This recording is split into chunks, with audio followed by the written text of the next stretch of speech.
You will remember there was also the issue of the cost of living that had been brought forth by the side of the opposition.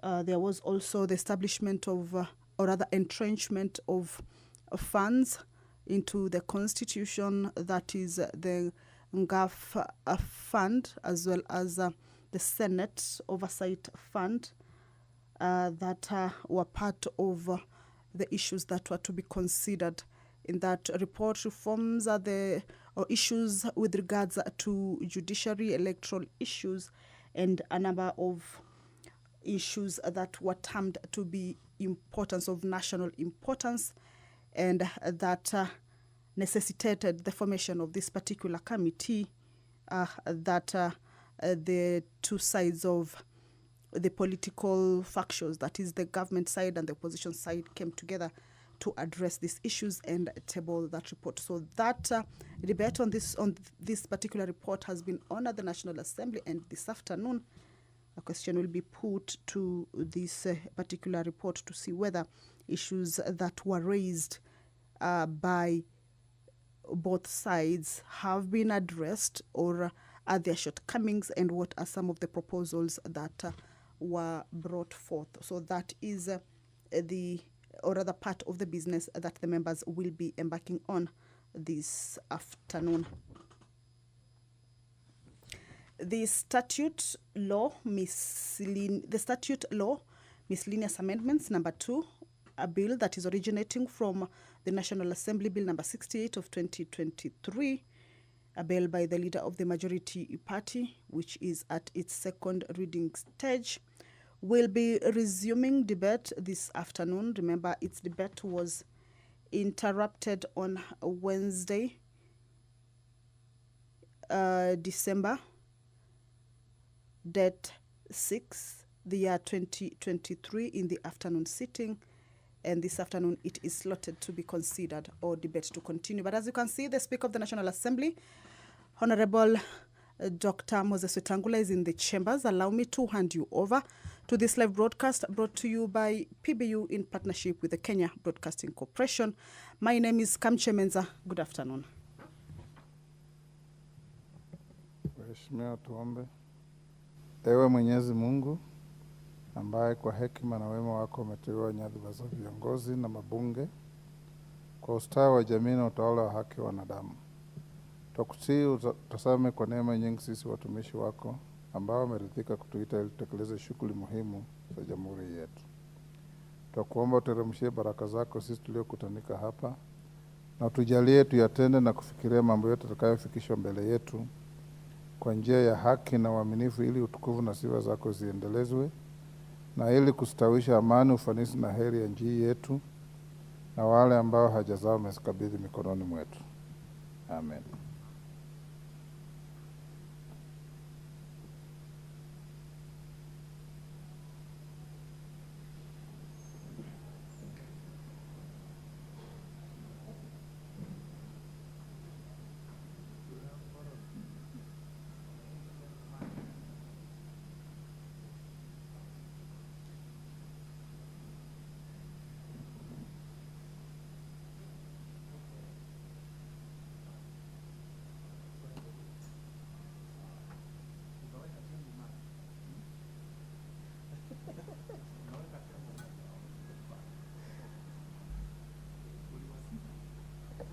After praising you so much, members, we are back to normal.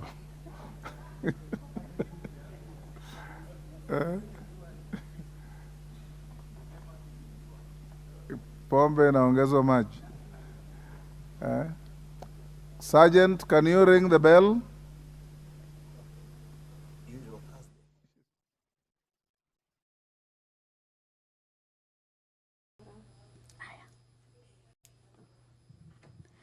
Well, as directed by the Speaker of the National Assembly, Honorable Dr. Moses Wetangula, is that the quorum bell be rung for 10 minutes for the members of the National Assembly to make their way to the chambers, of course, to enable the House attain that particular requisite quorum the commencement of the House business. And this one is pursuant to the House Standing Order number 34 that touches on the quorum of the House at the commencement of the business. That a quorum of the House or of a committee of the whole House shall be 50 members. And if there is no quorum present when the chair is taken at the time appointed for a meeting of the House, immediately after the saying of the prayer, as we have seen done by the Speaker, then the Speaker shall order the bell to be rung for 10 minutes. And that is exactly what the Speaker has directed. If no quorum is attained at the expiry of the 10 minutes, a further 5 quorum bell will be rung. But we believe that members will be making their way to the chambers. As you can see, remember just last week, to recap what the Speaker has just talked about, is that the House, the first week, had enough quorum at the beginning of House business, and the Speaker had hailed the members for that improvement. But today the House does not have that a quorum that had been attained at the first few days when the House had resumed. But we are seeing members walking in, and we believe in a short while the number will be achieved. Remember, the Sergeant at Arms are keeping tabs with the numbers. They are counting the members who are walking in, and once the 50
that is a business that is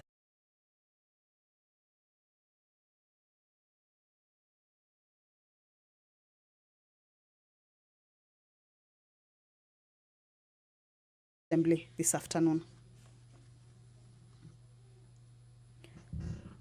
The motion on the report of the Auditor General on the financial statements for the national government ministries, departments, and agencies for the financial year 2020 and 2021 is also part of the business that the members will be looking into this afternoon. The statute law miscellaneous amendment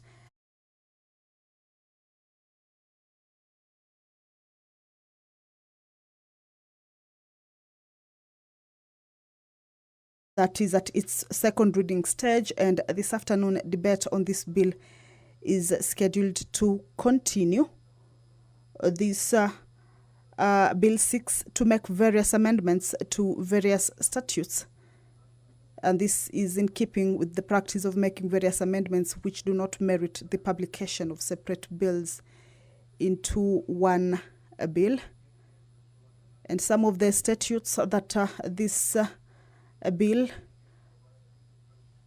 proposes amendments to include the Oath and Statutory Declaration Act, Cap 15, that the bill proposes to amend the Oaths and Statutory Declarations Act to provide that an advocate who has been appointed as a commissioner of oaths shall sign the roll kept by the Chief Registrar of the Judiciary and that the registrar or deputy registrar of a superior court or subordinate court may administer an oath or affirmation or take an affidavit or statutory declaration under the Act.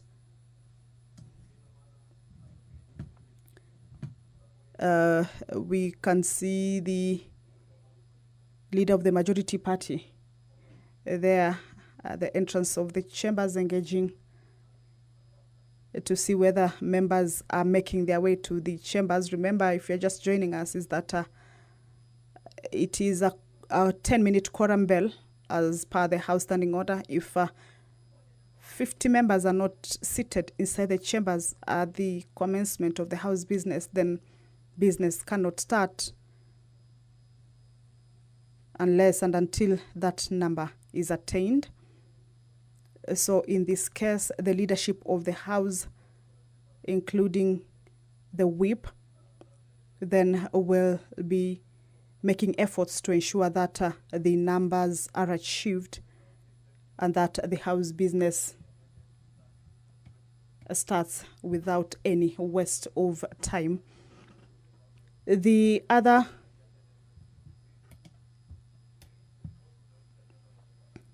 statute that this bill seeks to propose amendments to is the Advocates Act. That is the Sergeant at Arms, or trying to keep up with the numbers of the members who are working in. Once the number is achieved, you see he is holding a white paper. He will be raising that paper. That is an indication that the number has been achieved. And the House will be called to order and the business will begin in no time. But until then, the quorum bell is still on. The Advocates Act, Cap 16, the bill also proposes amendments to this particular statute and seeks to provide that the registrar responsible for keeping, all right, that is the indication. Allow me to hand you over to this live broadcast. Good afternoon.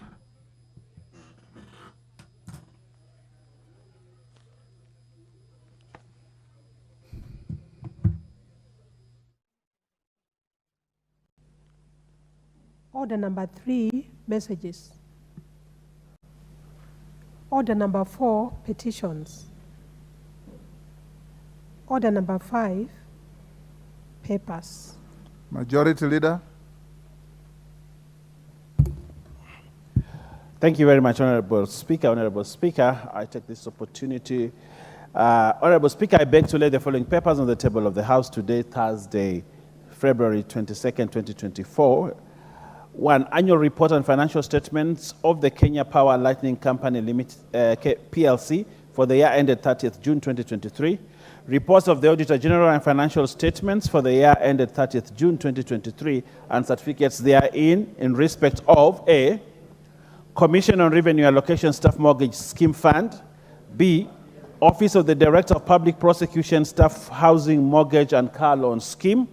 C. Receiver of Revenue Statements. D. State Department for the Blue Economy and Fisheries. E. Public Service Commission. F. State Department for Regional and Northern Corridor Development. G. State Department for Tourism. H. State Department for Public Works. I. Communication Authority of Kenya Universal Service Fund. J. Commission on Administration Justice Staff Mortgage and Car Loan Fund. K. Consolidated Fund Services, Salaries, Allowances, and Miscellaneous Services, the National Treasury. L. Stores and Service Fund, State Department for Public Works. M. National Lands Commission. N. Competition Tribunal or Occupational Safety and Health Fund. And P. National Cancer Institute of Kenya. Honorable Speaker, I beg to lay. Thank you, Majority. Chairperson, Departmental Committee on Agriculture and Livestock. Wapi Mheshimiwa Mtunga. Vice Chair. Okay. Chairperson, Select Committee on Regional Integration. Wanjiku.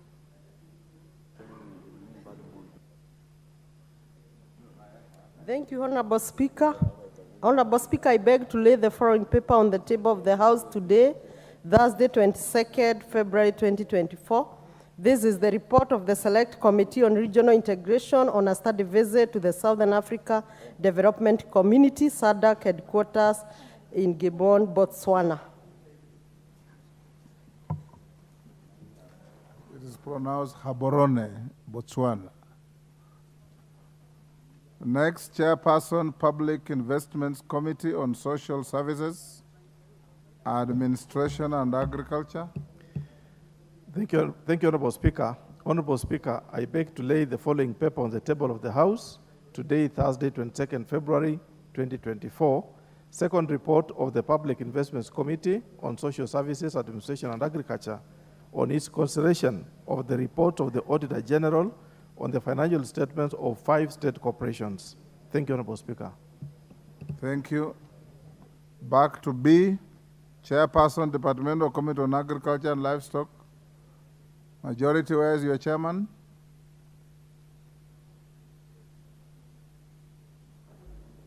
Majority. Where is your chairman of agriculture? He's always here. We can't slight him. Honorable Speaker, you can see the challenges we had even in beginning the House. A number of committee chairs and committee members are sitting for BPS, yes. Okay, we'll stay the matter to Tuesday. Next order.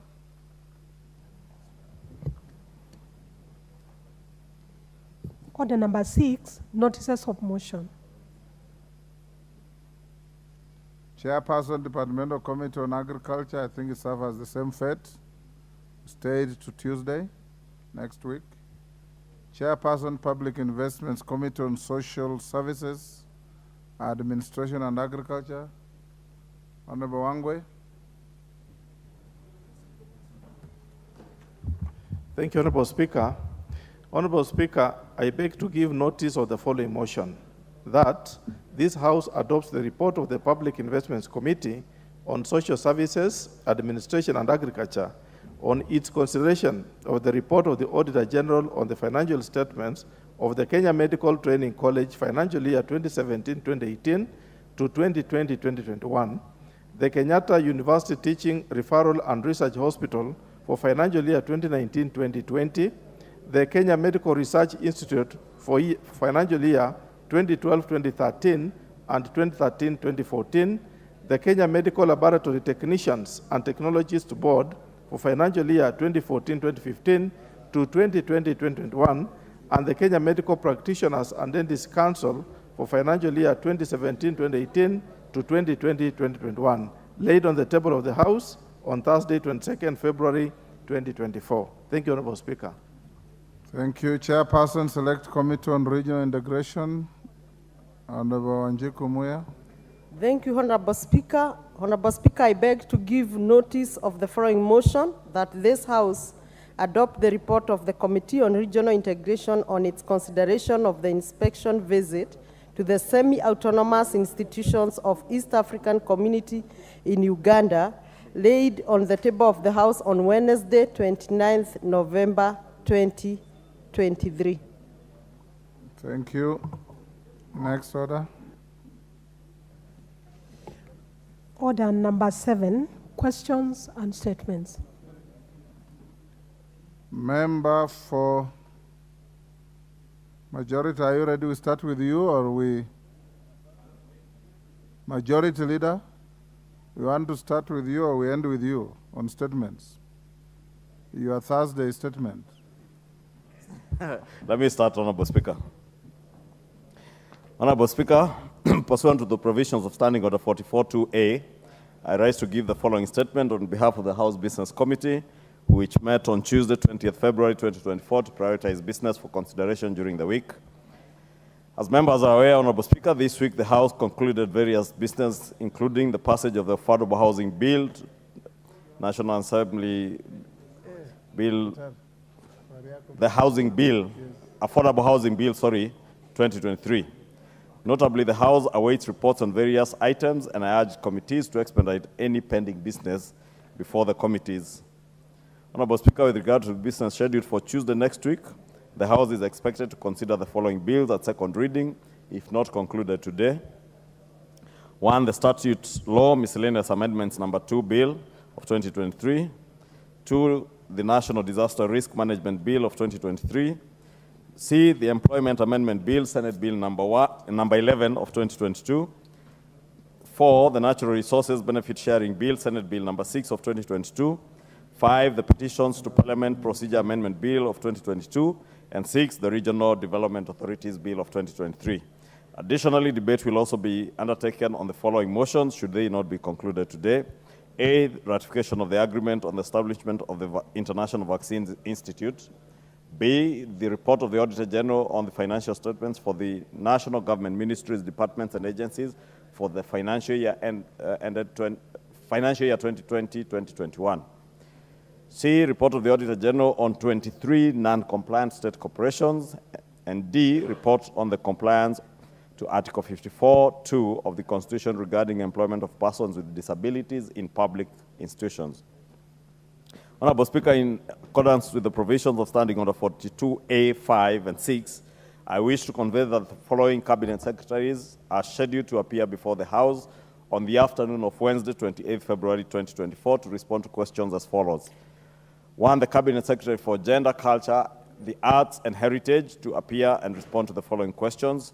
Question number 242 of 2023 by the member for Gilgil, Honorable Martha Wangari, MP, regarding the changes the government has made to the disbursement model of the Women Enterprise Fund. 2, question number 031 of 2024 by the member for Kilifi County, Honorable Gertrude Mbeyu, MP, regarding the significant reduction in the allocation of the National Government Affirmative Action, GAF, in the financial year 2023-2024 budget for projects across the 47 counties. And 3, question number 032 of 2024 by the member for Machakos County, Honorable Joyce Kamene, MP, regarding the breakdown of the funds allocated and disbursed for provision of sanitary pads. B, or 2, Honorable Speaker, the Cabinet Secretary for Education to appear and respond to the following questions. Question number 022 of 2024 by the member for Nyakach, Honorable Aduma Owor, MP, regarding criteria used to disburse infrastructure funds to schools in the country. 2, question number 023 of 2024 by the member for Alego Usonga, Honorable Samuel Atandi, MP, regarding the disbursement of an average capitation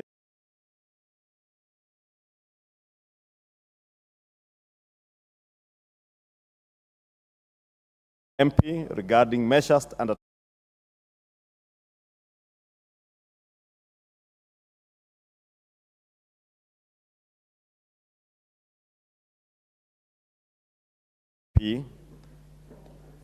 should be Nakuru Town West regarding withholding of Kenya certificate.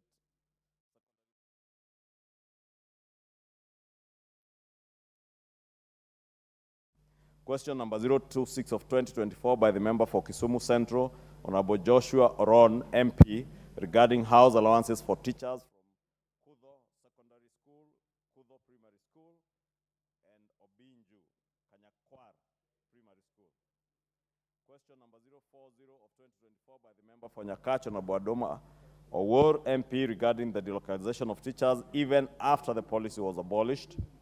7, question number 041 of 2024 by the member for Dagoretti North, Honorable Beatrice Elachi, MP, regarding the status of implementation of the competence-based curriculum, CBC, and measures in place to ensure its success.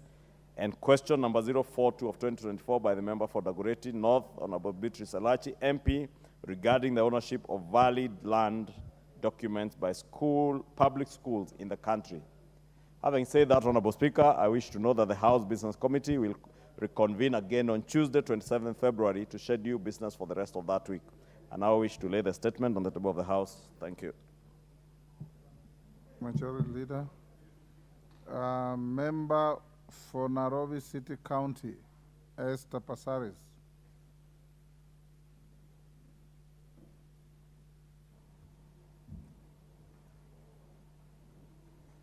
Give her the mic.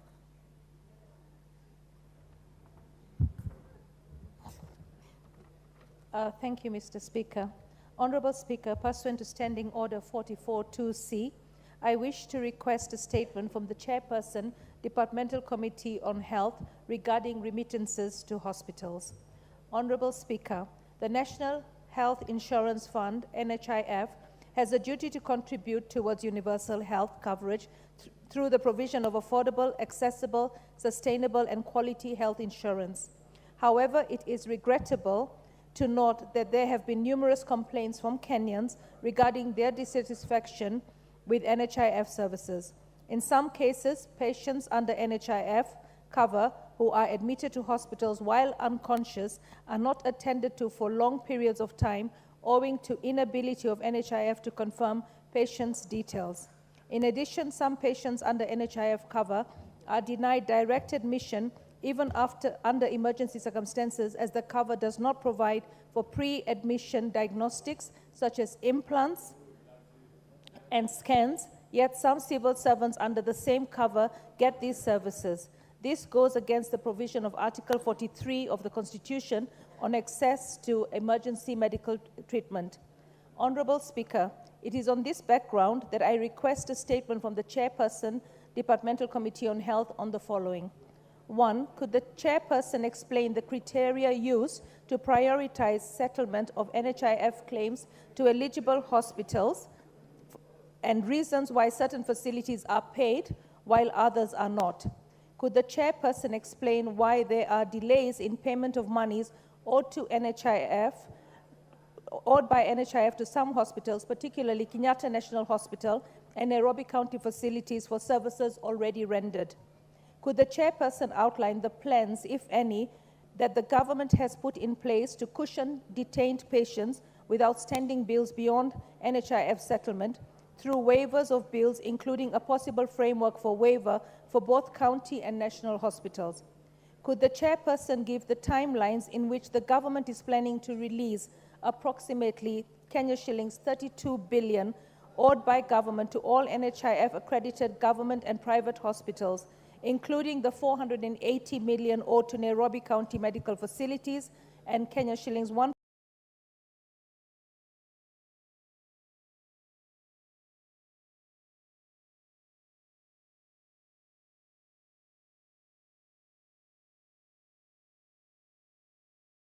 person outlined the measures that the government is putting in place to ensure that no person is denied emergency medical treatment regardless of NHIF approval. Thank you, Mr. Speaker. How much time do you need to bring a response?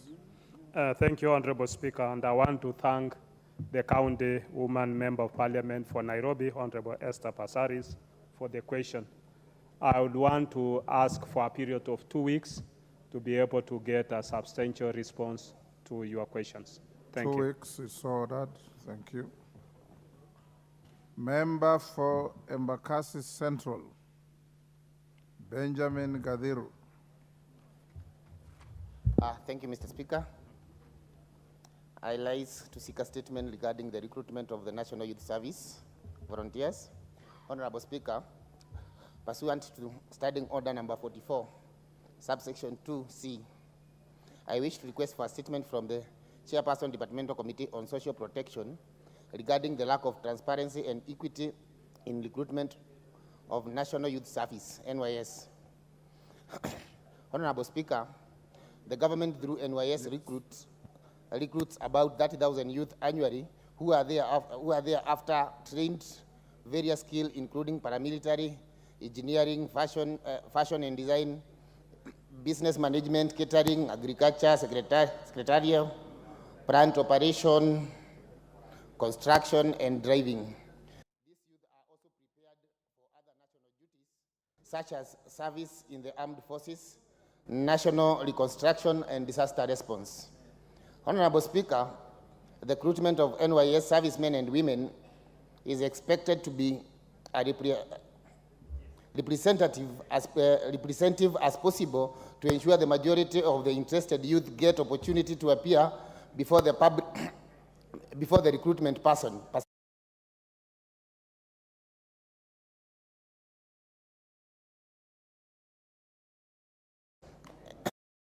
Public regarding the level of transparency and equity in the distribution of available NYS slots.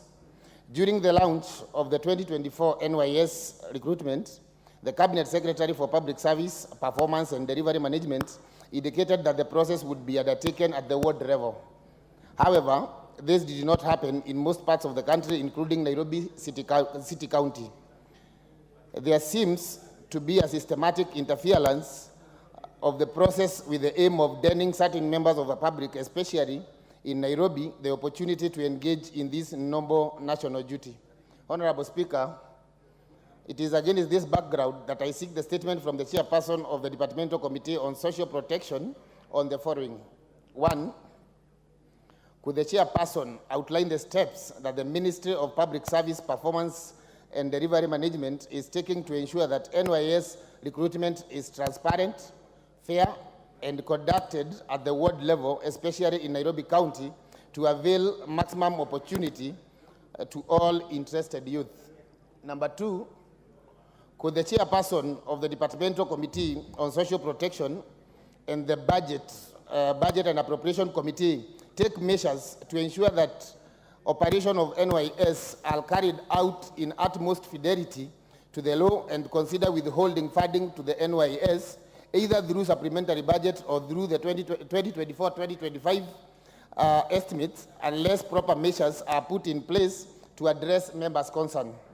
Number 3, could the chairperson elaborate measures being taken to ensure that the ministry does not exploit the provision of Article 223 of the Constitution to access funds for NYS recruitment and operations, noting that NYS has been used as a conduit to soften public money? Thank you, Mr. Speaker.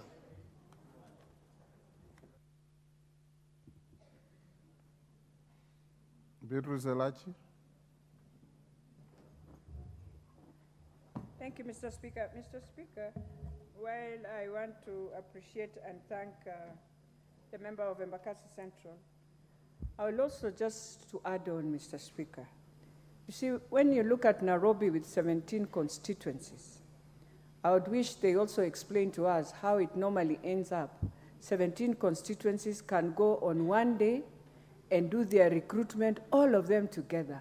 How do you end up now showing us a list? Or is it possible for the chair now to bring us the list and show each constituency how many of our young people were recruited, based that in every constituency across the country, Mr. Speaker, there is a number that is taken per constituency? And did it just go to one constituency? How do you ensure each constituency benefits like any other constituency, Mr. Speaker? Thank you, Mwenje. Thank you, Chair, and I want to support my colleague from Embakasi Central. Honorable Speaker, in Nairobi, our constituencies are quite close to one another.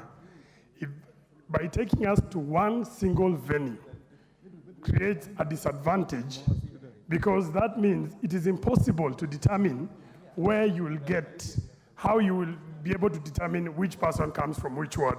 Honorable Speaker, it is important that we follow the criteria. The criteria that was given by the CS is a very good criteria, but it would have been fair if we involved even use of the voter identity, the voter register, to determine where somebody comes from.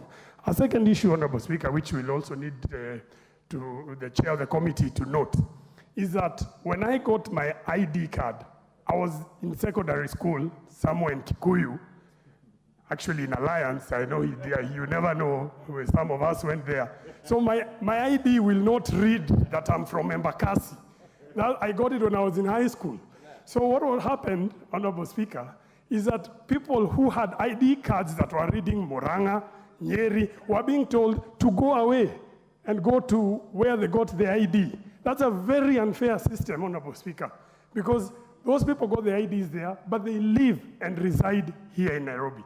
So these are some of the details that need to be addressed, and I'm hoping that when the chair comes to respond on this issue, they'll be able to give us a good explanation and be able to show us, and we must insist that the voter register is used in Nairobi to determine the number of beneficiaries from each ward as per the list given by the CS. Thank you, Honorable Chair. Who is the chairman of this committee? Is it Karemba or Alice Nganga? Pardon?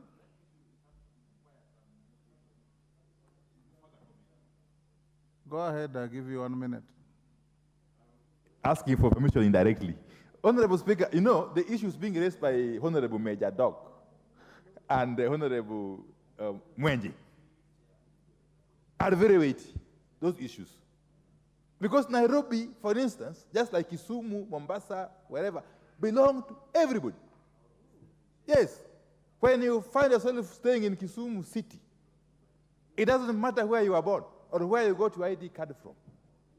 Likewise, when you live in Embakasi East or West or Central, it doesn't matter where you are born or where you got your ID card from. So therefore, these cosmopolitan areas, indeed everywhere in Kenya, really. I can actually live in Kikuyu village. Yes, you can come and live in my own village of Sidindi, in Ogonja. It doesn't matter where you are born. And therefore, this criteria of choosing or asking where one was born is not only unfair, it's actually unconstitutional. Yes, it has to be revisited. And I think the chair of the committee, it behoves him to move with speed and come back with proper answers to these issues, these questions being raised. And if possible... The minute is over. Thank you, Honorable Speaker. The point is made. I don't know, Lodge, 1 minute. Thank you, Honorable Speaker, and also join my colleagues in supporting this statement. And as they look at this statement, I hope that this committee will be able to broaden, not just on NYS, but on other recruitments in the forces. Honorable Speaker, if you look at the manner in which the recruitment has been centralized in one place, it is intended to create chaos, choreographed chaos, where we then disenfranchise the 17 constituencies of Nairobi County, which contribute an inordinate amount of the GDP in this country. There is a maxim that there can be no taxation without representation. This representation is not only about representation in parliament, it is representation in the stakes, recruitment and other things. Devolution has also been put in place to ensure we devolve services. Why would we centralize at Nyayo Stadium 17 constituencies coming from Mathare to the other side of Dagoretti? This issue must be looked at so that the young people of Nairobi are given their fair share of recruitment in these services. Thank you. Mheshimiwa Mandazi.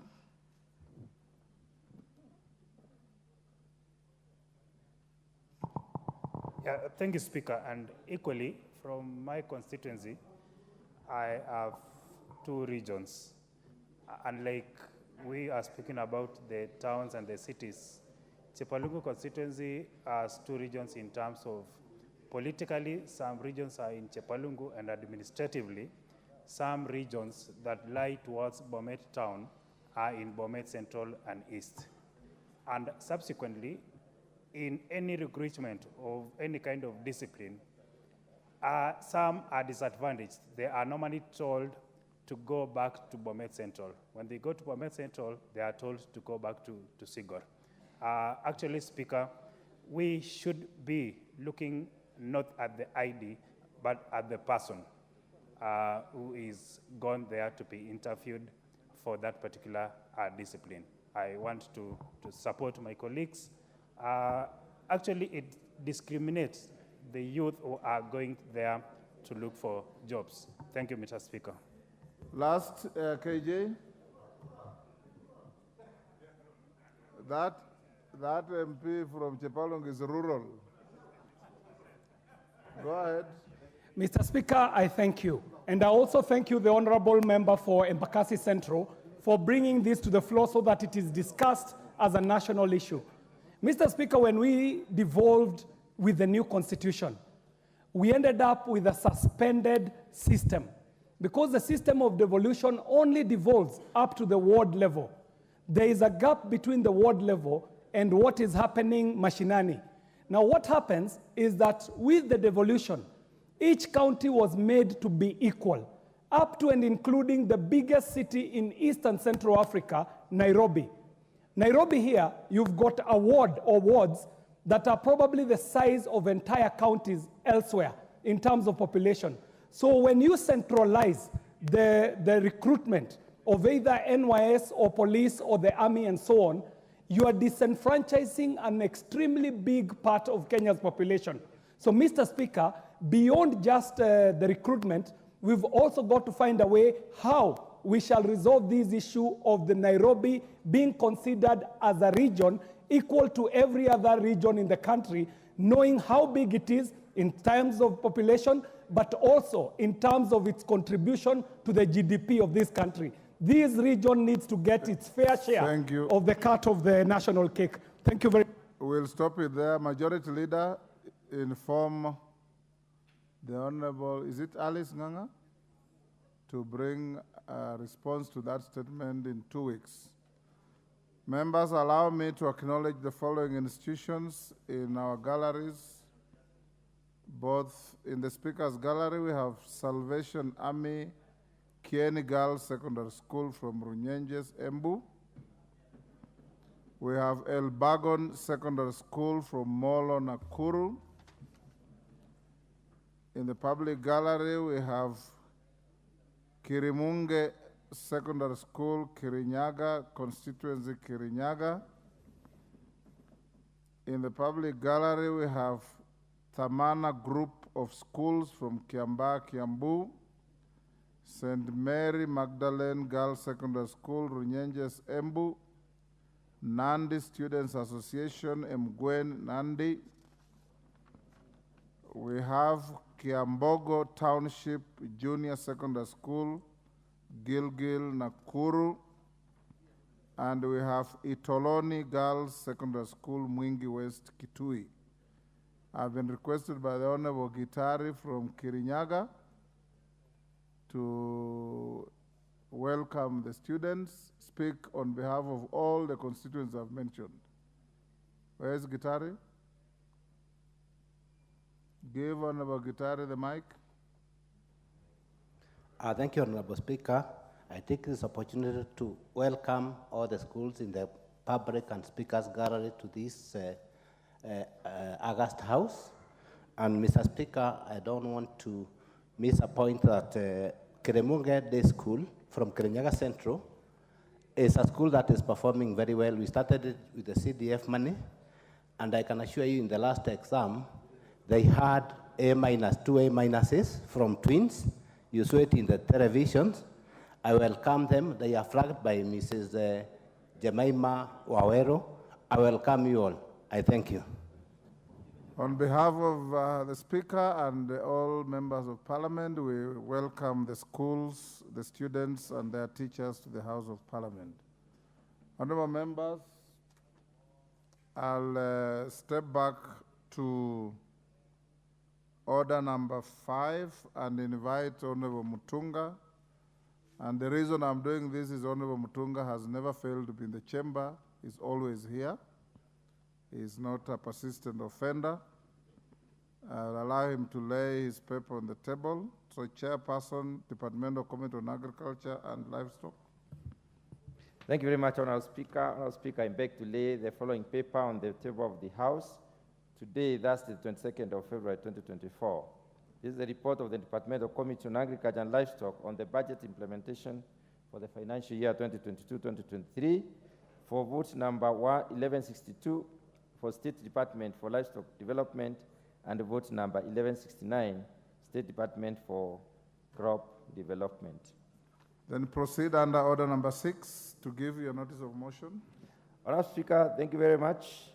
Honourable Speaker, I beg to give notice of the following motion, that this House adopts the report of the Departmental Committee on Agriculture and Livestock on its examination of the budget implementation monitoring for the financial year 2022-2023 for the following votes: 1162 State Department for Livestock Development and 1169 for State Department for Crops Development, laid on the table of the House on this Thursday, 22nd of February 2024. Thank you, Honourable Speaker. Thank you. Now we go to order number 8. Clerk. Order number 8, motion. Report of the National Dialogue Committee. Question to be put.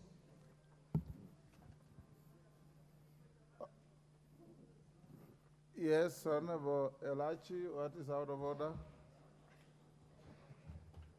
Mr. Speaker, nothing is out of order, but to just stand using standing order number 1, just to request in a humble way, to look at all the availabilities, Mr. Speaker, that is there to ensure that the issue of the 2/3 gender rule becomes part of this NADCO report. Mr. Speaker, the President gave us a memorandum in December in this House, 2022. Mr. Speaker, we debated on it. It's explicit. It can be carried forward to become that resolution that we really wanted, so that as we move on, we are able to know that we have something that will be part of this NADCO report, than making it an addendum, and then when we shall be debating all the other reports, they will be reflecting back on NADCO, and ours will be like a report that is completely outside, Mr. Speaker. It is my request for advice on that, or clarity. Honorable Elachi, we had a meeting this morning where you attended with the minister responsible for matters in the earlier agenda. And it was clear that the 3rd gender rule is mentioned in passing in NADCO. And NADCO indicated that there is a multi-sector process going on that was going to bring it to fruition. Out of that meeting, for the majority and minority leaders, we did agree that if their report is ready, they'll forward to the speakers of both houses.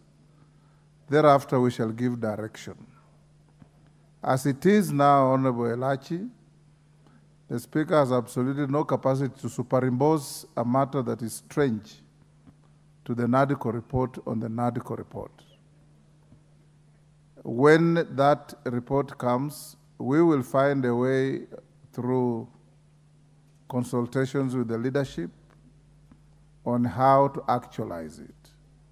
All is not lost, because out of the question I'm going to put, like I did say, you're going to tease out legislative proposals out of NADCO, including some possible constitutional amendments, bringing fresh bills, policy changes where necessary, so that we can actualize what is in NADCO. So the lady MPs who, and I see many of you here who are with us in the meeting, don't panic. We will be able to see what we can do. And I did caution you that gender issue has collapsed in this House 15 times in the last 10 years. So you better also change your strategy and choose your friends carefully and your supporters carefully, so that you can be able this time to have the matter carried to fruition. As it is now, I cannot append the gender rule issue on NADCO, because the motion has been debated, is concluded, replied to. We are only now putting the question. Yes, Majority Leader. Honorable Speaker, thank you for that guidance. And as you rightly say, it's true that we were not able to conclusively give a way forward in NADCO on the 2/3 gender rule. And principally because there was also broadly no agreement between the various stakeholders on that issue of the 2/3 gender rule. And that is why it became impossible for us to even build consensus within NADCO, because there were too many proposals with too many routes, and we therefore agreed that we leave that matter by consensus to the multi-sectoral forum that the CS is leading. And indeed, as late as yesterday, I also had a discussion with the CS, and we indicated, because if you read the NADCO report, we had said that the multi-sectoral forum under that ministry would then table a report to Parliament, including any legislative proposals that they may have agreed on, because the various players within that space were not able to agree. Even if you go through all the presentations they brought to NADCO, everybody had their own route and we couldn't agree on the way forward. Therefore, if what the CS says, when they complete their report, they should be able to table it here and in the Senate. And I believe we can also generate legislative proposals from whatever they will have come up with, and we push through those legislative proposals as part of the package of the NADCO legislative proposals. And we will support them. And I would really want to urge our good ladies. The proposal that came with the memorandum from the president had a very workable formula. If only we could go towards that route, I think it may be one step. We may not get everything, Honorable Speaker, at a go. But if you're able to get 28 at a go, it's better than being where we have been for the last 10 years, as you say. And I want to agree with you that it is time we change strategy, especially those of us like myself who are true believers in the women cause, being a father to 4 girls, Honorable Speaker. I truly want to support this 2/3 gender rule, and I want to ask all our lady members to work with us, and as you advised, maybe it's time to change strategy. Honorable Minority, you want to say something? Yes, just weigh in, and whereas I agree entirely with what Honorable Chunga said, Mr. Speaker, and I also am happy that you have suggested, you have decided that you will give direction once the task force hands in the report. Honorable Speaker, it is a fact that the NADCO deferred to the multi-sectoral working group. Yes. I hope the members will listen to me, the honorable lady members. The NADCO deferred, for the reasons that Honorable Chungwa has cited, to the multi-sectoral working group on the question of the not more than 2/3 gender principle or rule. However, if you read carefully the paragraph in NADCO concerning this matter,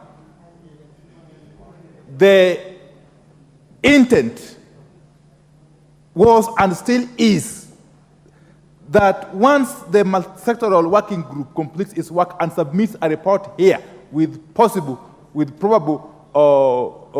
legislative proposals, then that report plus the recommendations and any other proposals would be treated as part of the NADCO report. Honorable Speaker. It is not in your motion. It is not in the motion, but it's implied in the report. Yes, so that, because there's a danger here, Honorable Speaker, that if we treat the report of the working group separately from the NADCO, it might face headwinds. And my coalition, the Azimio coalition, has taken a very strong position that we support the achievement of the not more than 2/3 gender principle in the House. And we shall do whatever it takes to realize, to make that realization. So, Honorable Speaker, I want to thank you and to thank you profusely for giving that guidance, but also pray that this task force would complete its work quickly and bring to us whatever they have agreed upon. Thank you, Honorable Speaker. Thank you. Let me not open debate on this. Honorable Nyamaya and Faith, hold your horses. Faith, you are in the meeting this morning, so you know what we discussed.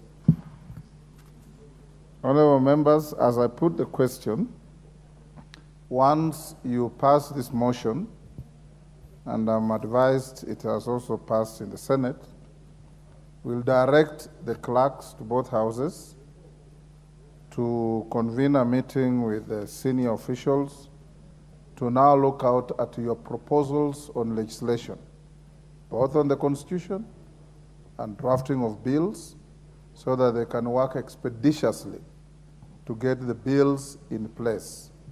If you drafted bills, then pass them on to the clerks, and yours are mere drafts. They'll have to put them in the manner acceptable to Parliament. So let's see how we move from there. And on the gender rule, we'll move as I have guided.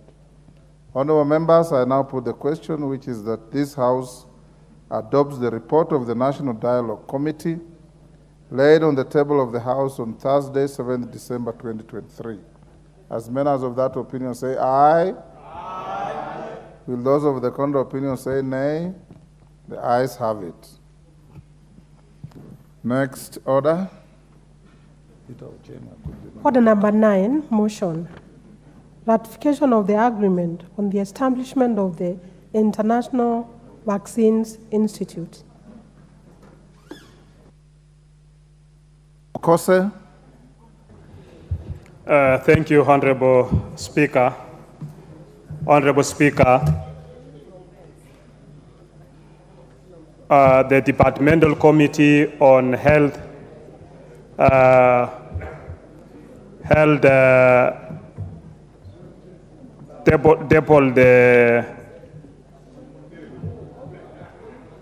agreement, the IFI agreement, having submitted. Okay, I need to move. Just Honorable Pukose. Just a minute. Can I have the notice? Yeah, you know, you're a veteran member, so I expect you to do the right thing. Apologies, Speaker. Go ahead.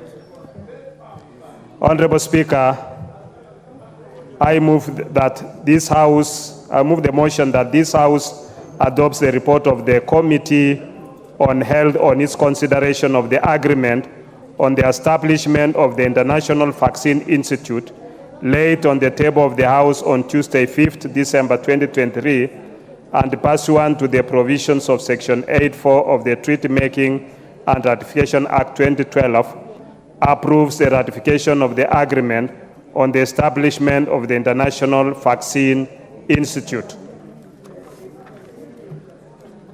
Honorable Speaker, the International Vaccine Institute is a non-profit international organization that was established on 12th May 1997 as an initiative of the United Nations Development Program. It is an organization dedicated to vaccination in furtherance of global health. Its mission, therefore, is to discover, develop, and deliver safe, effective, and affordable vaccines for global public health. The IFI, therefore, focuses on vaccines against infectious diseases affecting the world's most impoverished populations with the aim of making vaccines available and accessible to vulnerable populations in developing countries. The IFI has its headquarters in Seoul and is hosted by the Republic of South Korea and currently has 39 member countries and the WHO. Kenya submitted an IFI requesting the Board of Trustees approval to become a party to the IFI agreement on November 24, 2022. Honorable Speaker, the IFI agreement was submitted to the Honorable Speaker of the National Assembly on 21st August 2023 upon its approval by the Cabinet on 6 December 2022. The agreement was subsequently tabled before the House on Wednesday, 23rd August 2023 for consideration and approval of its ratifications. The agreement was committed to the Departmental Committee on Health for consideration and reporting to the House pursuant to Section 8 of the Treaty Making and Ratification Act, Cap 4D, and Standing Order 216-5 FA. Honorable Speaker, the IFI is founded on the belief that health of children in developing countries can dramatically be improved by the development, introduction, and use of new improved vaccines. The IFI realizes this by 1, providing training and technical assistance in the production, technology, and research of vaccines. 2, conducting laboratory and field-based research and development. 3, supporting and conducting clinical trials and field evaluation of new vaccines to facilitate and promote introduction of new and improved vaccines.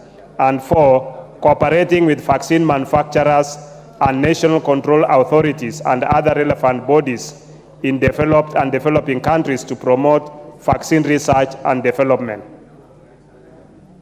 Honorable Speaker, Kenya will therefore greatly benefit from its membership in IFI in many ways.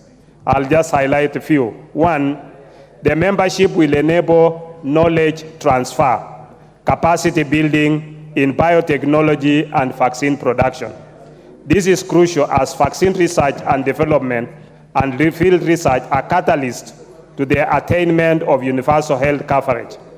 The technical and hands-on training to develop skill sets across vaccine development and production process, disease surveillance, biopharmaceutical manufacturing, biosafety, and good manufacturing practices requirements are also essential and beneficial to the realization of universal health coverage and economic growth, as the IFI will open Kenya up to a network of vaccine producers, as well as the consortia and networks of researchers in health matters. Secondly, the IFI membership will promote knowledge transfer leading to self-sustenance, as Kenya will set itself as a vaccine producer in the region, and therefore will supply vaccines to other countries, thereby generating revenue for the country. As you are aware, Honorable Speaker, already we are producing vaccines for animals through KFFAPI, and therefore this is not a new phenomenon for us. Thirdly, the most crucial membership to the IFI will support the performance of functions of the Kenya Biofax Institute and the Kenya Medical Research Institute, KEMRI, which are two sagas within the Ministry of Health, one involved in research and the other one involved in production and marketing. And that, Honorable Speaker, will give the mandate to conduct human research for health and to manufacture and commercialize human vaccines, biotherapeutics, and diagnostics. In recognition of this, the Kenya Biofax Institute and KEMRI shall enter into strategic collaborative partnership in technology transfer and manufacturing support. Even as we consider this report, the IFI continues to support the Kenya Biofax Institute as it establishes itself in biomanufacturing, a range of human vaccines. The support is through developing research plans, creating partnership opportunities, and enhancing capacity through training and technical assistance. Fourth, African countries such as Egypt and Senegal are already benefiting from having their researchers attend the highly regarded vaccinology courses offered by the IFI in Korea, and the countries have collaborated in vaccine efficacy studies. Kenya can therefore expect similar benefits which will benefit the country as it implements its paradigm shift from curative to preventive and promotive healthcare. Honorable Speaker, this pursuant to Standing Order 170, the committee was required to conduct public participation during its consideration of the treaty or agreement. The committee therefore placed an advertisement in the print media on 6 September 2023, seeking public and stakeholder views on the agreement in accordance with Article 118(1)(b) of the Constitution, Section 8(3) of the Treaty Making and Ratification Act number 45 of 2012 and Standing Order 170A2 of the National Assembly. Following this, we had public participation and from various stakeholders, among them the Ministry of Health, the Ministry of Foreign Affairs, Ministry of Investments, Ministry of East African Community, National Treasury, Kenya Biofax Institute, and many other organizations. Following this public participation, Honorable Speaker, the Committee of Health recommends that this House approves the ratification, acceptance, and accession of the agreement on the establishment of the International Vaccine Institute.